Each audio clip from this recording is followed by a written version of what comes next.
오늘장이 열리기 전 우리가 새롭게 알게 된 것들입니다. 도널드 트럼프 미국 대통령이 상호관세 부과를 위한 행정명령에 서명했습니다. 4월 1일부터 각국의 관세율에 따라서 나라별로 다른 관세를 매기겠다는 건데, 백악관은 각국이 관세를 내리고 싶다면 그럴 의향이 충분하다는 입장까지 내놓으며 협상 가능성을 시사했습니다. 협상이라는 단어는 관세로 인한 우려를 낮출 수 있는 힘을 갖고 있는데, 뉴욕 증시가 행정명령 서명 이후 오히려 더 오르는 모습을 보여준 것은 이런 영향이 있다고 봐야겠습니다. 어제 물가 걱정으로 뛰었던 미국 국채 수익률도 다시 안정을 찾았고, HP가 엔비디아의 블랙엘 제품군을 사용하는 솔루션을 출시했다는 개별 호재에 힘입어서 필라델피아 반도체 지수 역시 오늘 상승세 이어갔습니다. 또 하나 살펴볼 것은 미국이 국방비 지출을 절반으로 줄이겠다는 깜짝 발표를 했다는 점입니다.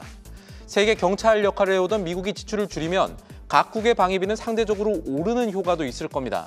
오늘장 미국 방산주들을 내려앉힌 이 소식을 자세히 들여다보면 영향이 없다고 볼 수는 없겠죠. 그렇다면 이 지점에서 오늘장 우리 시장에서 던질 질문이 하나가 생기겠습니다. 국내 시장 좀 살펴보겠습니다. 이 3년간 끌어온 러시아와 우크라이나 전쟁, 이제 끝날 수 있다는 기대 심리 역시 우리 증시를 움직이는 요인입니다.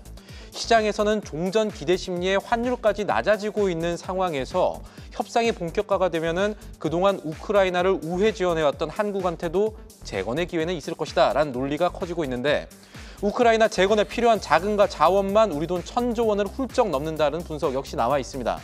전쟁이 종식되면은 건설기계뿐 아니라 인프라 사업, 그리고 석유화학 사업, 이런 것들이 직간접적으로 이제 수혜를 볼 것이란 기대에 이미 움직인 종목들이 있고, 또 아직 숨은 종목들의 주가에 관심이 좀 쏠리고 있는 모습입니다.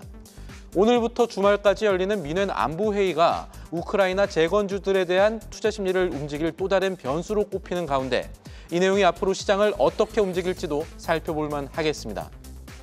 이 이슈를 잘 들여다보면 오늘 우리 시장에 던질 두 번째 실문이 생길 겁니다.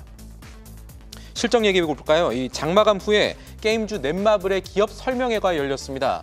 4분기 매출은 6,490억 원, 영업이익은 352억 원을 기록했고, 연간 기준으로는 지금 보시는 것처럼 매출은 2조 6천억 원을 넘었습니다. 연간 실적 기준 영업이익은 3년 만에 흑자 전환에 성공했는데, 넷마블 올해 9개 신작 내놓으면서 재도약을 하겠다고 밝혔습니다.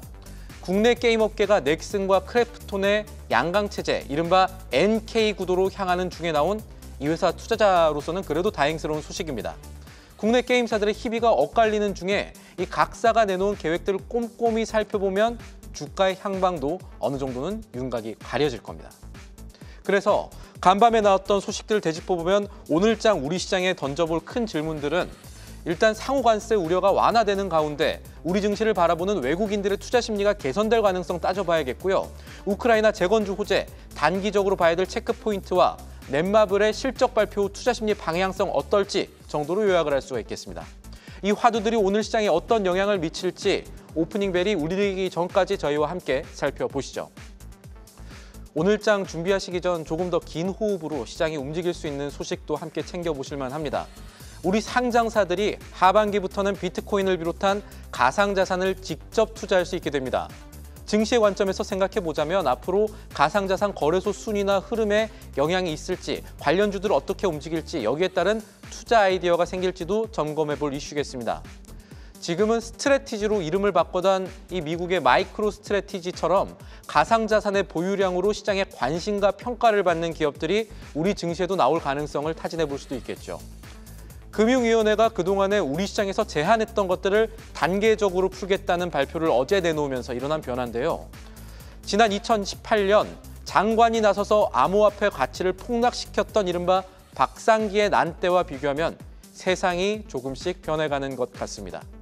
앵커 리포트였습니다. 계속해서 다양한 경제 이슈를 알고 싶다면 구독과 좋아요, 알림 설정 부탁드립니다. AI 캐스터 권미정이었습니다.